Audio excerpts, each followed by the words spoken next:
NMMS ಪರೀಕ್ಷಾ ತಯಾರಿ ನಡೆಸುತ್ತಿರುವಂತಹ ಎಲ್ಲ 8ನೇ ತರಗತಿ ವಿದ್ಯಾರ್ಥಿ ಮಿತ್ರರೇ, ಎಲ್ರಿಗೂ ನಮಸ್ಕಾರ. ನಿಮಗೆಲ್ಲರಿಗೂ ಕೂಡ ಒಂದು ಗುಡ್ ನ್ಯೂಸ್ ಬಂದಿದೆ. ಏನು ಗುಡ್ ನ್ಯೂಸ್ ಅಂದ್ರೆ ಡಿಸೆಂಬರ್ 8ನೇ ತಾರೀಕಿಗೆ ಈ ವರ್ಷದ ರಾಜ್ಯ ಮಟ್ಟದ NMMS ಪರೀಕ್ಷೆ ನಡೀಬೇಕಾಗಿತ್ತು. ಅದು ಕಾರಣಾಂತರಗಳಿಂದ ಜನವರಿ ತಿಂಗಳಿಗೆ ಪೋಸ್ಟ್ಪೋನ್ ಆಗಿದೆ.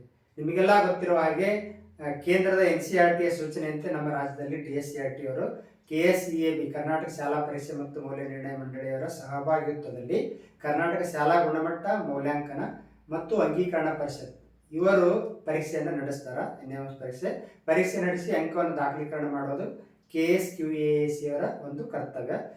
ಅವರು ಇವತ್ತೊಂದು ಆದೇಶವನ್ನು ಮಾಡಿದ್ದಾರೆ. ಆ ಆದೇಶದಲ್ಲಿ ಏನೈತೆ ಅದನ್ನು ಫಸ್ಟ್ ತಿಳ್ಕೊಳ್ಳೋಣ. ಕರ್ನಾಟಕ ಶಾಲಾ ಗುಣಮಟ್ಟ ಮೌಲ್ಯಾಂಕನ ಮತ್ತು ಅಂಗೀಕರಣ ಪರಿಷತ್ ಇದರ ಕಾರ್ಯನಿರ್ವಾಹಕ ಅಧಿಕಾರಿಗಳು ನಿರ್ದೇಶಕರು ಒಂದು ಆದೇಶ ಮಾಡಿದ್ದಾರೆ. ಮೇಲ್ಕಂಡ ವಿಷಯ ಹಾಗೂ ಉಲ್ಲೇಖಕ್ಕೆ ಸಂಬಂಧಿಸಿದಂತೆ 2024-25ನೇ ಸಾಲಿನ NMMS ಪರೀಕ್ಷೆಯನ್ನು ದಿನಾಂಕ 8/12/2024 ಭಾನುವಾರದಂದು ನಡೆಸುವುದಾಗಿ ಉಲ್ಲೇಖಿತ ಸುತ್ತೋಲೆಯಲ್ಲಿ ತಿಳಿಸಲಾಗಿತ್ತು. ಕಾರಣಾಂತರಗಳಿಂದ ಸದರಿ ಪರೀಕ್ಷೆಯನ್ನು ದಿನಾಂಕ 5/1/2025 ಅಂದ್ರೆ ಅದು ಭಾನುವಾರಕ್ಕೆ ಮುಂದೂಡಲಾಗಿದೆ. ಈ ಬಗ್ಗೆ ಜಿಲ್ಲೆ, ತಾಲೂಕು, ಶಾಲಾ ಹಂತದಲ್ಲಿ ವ್ಯಾಪಕ ಪ್ರಚಾರ ಮಾಡಿ ವಿದ್ಯಾರ್ಥಿಗಳು ಪರೀಕ್ಷೆಗೆ ಸಿದ್ಧತೆ ನಡೆಸಲು ಅಗತ್ಯ ಕ್ರಮ ವಹಿಸಲು ತಿಳಿಸಿದೆ. ಜನವರಿ 5ನೇ ತಾರೀಕು ಬೆಳಗ್ಗೆ 10:30ಯಿಂದ 12 ಗಂಟೆ ತನಕ ಯಾವ ಪೇಪರ್ ಇರ್ತೈತೆ ಅಂದ್ರೆ GMAT ಇರ್ತದೆ. Paper 1 GMAT.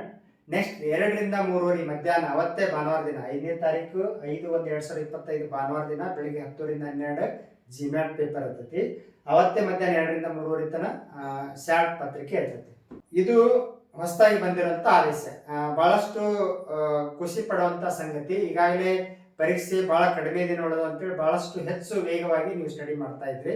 ನಿಮಗೆಲ್ಲರಿಗೂ ಕೂಡ ಮತ್ತಷ್ಟು ಖುಷಿ ಪಡುವಂತ ಸಂಗತಿ. ಯಾಕಂದ್ರೆ ಇನ್ನೊಂದು ಸ್ವಲ್ಪ ಟೈಮ್ ಜಾಸ್ತಿ ಇದ್ದರೆ ನಾನು ಇನ್ನೂ ಚೆನ್ನಾಗಿ ಅಭ್ಯಾಸ ಮಾಡ್ತಿದ್ದೆ ಅಂತ ನಿಮ್ಮ ಮನಸ್ಸಿನ ಭಾವನೆ ಇತ್ತು. ಅದಕ್ಕೆ ಪೂರಕವಾಗಿ ಡೇಟ್ ಕೂಡ ಎಕ್ಸ್ಟೆಂಡ್ ಆಗೈತಿ.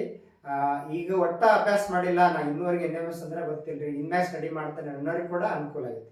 ಯಾಕಂದ್ರೆ ಇನ್ನೂ ಸುಮಾರು 44 ದಿನ ಟೈಮ್ ಐತಿ. ಈ 44 ದಿನ ನೀವು ಸದ್ಬಳಕೆ ಮಾಡ್ಕೊಂಡ್ರೆ ಯಾರೋ ಸಮಯವನ್ನು ತುಂಬಾ ಚೆನ್ನಾಗಿ ನಿರ್ವಹಣೆ ಮಾಡ್ತಾರೆ, ಅವ್ರು ತುಂಬಾ ಚೆನ್ನಾಗಿ ಜೀವನವನ್ನೇ ನಿರ್ವಹಣೆ ಮಾಡೋದಂತೆ. ಹಾಗಾಗಿ ನೀವು ಈ 44 ದಿನ ತುಂಬಾ ಚೆನ್ನಾಗಿ ಯುಟಿಲೈಸ್ ಮಾಡ್ಕೊಂಡ್ರೆ, NMMS ಸ್ಟಡಿ ಬಳಸ್ಕೊಂಡ್ರೆ ನೀವು ಒಟ್ಟ ಇನ್ನೂ ಸ್ಟಡಿ ಮಾಡಿಲ್ಲ ಅಂದ್ರೆ ಕೂಡ NMMS ಪರೀಕ್ಷೆ ಅತಿ ಹೆಚ್ಚು ಅಂಕ ಗಳಿಸಿ ಸ್ಕಾಲರ್ಶಿಪ್ ಸಿಲೆಕ್ಟ್ ಆಗ್ಬೋದು. ಈಗಾಗಲೇ ಚೆನ್ನಾಗಿ ತಯಾರಿ ಮಾಡೇನ್ರಿ ಅನ್ಕೊಂಡವ್ರು ನೀವು ಅಭ್ಯಾಸ ಮಾಡೋ ಸ್ಲೋ ಮಾಡಿದ್ರೆ ಏನಾಗ್ತಂದ್ರೆ ಆಮೆ ಮತ್ತು ಮೊಲದ ಕಥೆ ಗೊತ್ತೈತಲ್ಲ. ಮೊಲ ಏನ್ ಮಾಡ್ತೈತಿ, ಬಹಳ ಸ್ಪೀಡ್ ಆಗಿ ಓಡಿ ಬಂದು ಒಂದ್ ಕಡೆ ಮಲ್ಕೊಂಡಿರ್ತೈತಿ, ಆಮೇಲೆ ಹಿಂದೆ ಇಟ್ಬಿಡ ಅಂತ. ಈಗ ಪರೀಕ್ಷೆ ಎಕ್ಸ್ಟೆಂಡ್ ಆಯ್ತು, ಪರೀಕ್ಷೆ ದಿನಾಂಕ ಮುಂದೆ ಹೋಯ್ತು ಅಂತೇಳಿ ಅಭ್ಯಾಸ ಮಾಡಿ ನಿಲ್ಲಿಸ್ಬಿಟ್ರೆ, ಇನ್ 4 ಟಾಪಿಕ್ ಉಳಿದವ್ರು ಆರಾಮ್ ಕವರ್ ಮಾಡ್ಕೊಂಡು ನಿಲ್ಲಿಸ್ಬಿಟ್ರೆ ಅಷ್ಟು ಹಿನ್ನಡೆಗೆ ಕಾರಣ ಆಗ್ತದೆ. ಅದಕ್ಕೆ ಈಗ ಏನ್ ಚೆನ್ನಾಗಿ ಸ್ಟಡಿ ಮಾಡಿರಿ, ನಿಮ್ಮ ಸ್ಟಡಿಯ ವೇಗ ಹೆಂಗೈತಿ, ಸ್ಥಿರತೆ ಮೇಂಟೈನ್ ಮಾಡಿರಿ. ಡೈಲಿ 2 ತಾಸು ಅಭ್ಯಾಸ ಮಾಡಲೇಬೇಕು. ಅದಕ್ಕೆ ಈ ಟೈಮ್ ಎಕ್ಸ್ಟೆಂಡ್ ಆಗಿದ್ದ ನಿಮ್ಗೆ ಒಳ್ಳೆಯದಕ್ಕಂತೇಳಿ ಭಾವಿಸ್ಕೊಂಡು ತುಂಬಾ ಚೆನ್ನಾಗಿ ಅತ್ಯುತ್ತಮವಾಗಿ ಪರೀಕ್ಷಾ ತಯಾರಿ ನಡೆಸ್ರಿ. ಖಂಡಿತ ಕೂಡ ಪರಿಶ್ರಮ, ಪ್ರಾಮಾಣಿಕ ಪ್ರಯತ್ನಕ್ಕೆ ಫಲ ಸಿಗ್ತೈತಿ.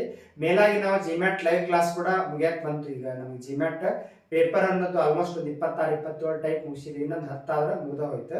SAT ಕೂಡ ನಾವು ವಿಜ್ಞಾನ ಮತ್ತು ಸಮಾಜ ವಿಜ್ಞಾನಕ್ಕೆ ಸಂಬಂಧಪಟ್ಟಂತ ಲೈವ್ ಕ್ಲಾಸ್ ಕೂಡ ಮಾಡೋ ಪ್ರಯತ್ನ ಮಾಡ್ತೇವೆ. ಒಟ್ಟಾರೆಯಾಗಿ ನಿಮ್ಗೆ NMMS ಪರೀಕ್ಷೆಯಲ್ಲಿ ಅತಿ ಹೆಚ್ಚು ಅಂಕ ಗಳಿಸೋದಕ್ಕೆ ನಮ್ಮ ಕಡೆಯಿಂದ ಮ್ಯಾಕ್ಸಿಮಮ್ ಸಹಾಯ ನೀಡುತ್ತೆ ಅಂತ ಹೇಳ್ತಾ, ಮತ್ತೊಮ್ಮೆ ಈ ಒಂದು ಸದಾವಕಾಶವನ್ನ ನೀವು ಸದ್ಬಳಕೆ ಮಾಡ್ಕೊರಿ. ಯಾವಾಗ ಸದ್ಬಳಕೆ ಆಕತ್ತಂದ್ರೆ ನೀವು ಪ್ರತಿದಿನ ಕನಿಷ್ಠ ಇಂತಿಷ್ಟು ಟೈಮ್ NMMS ಪರೀಕ್ಷೆಗಾಗಿ ಮೀಸಲಿಟ್ರೆ ಖಂಡಿತ ನಿಮ್ಗೆ ಒಳ್ಳೇದಾಗ್ತೈತಿ.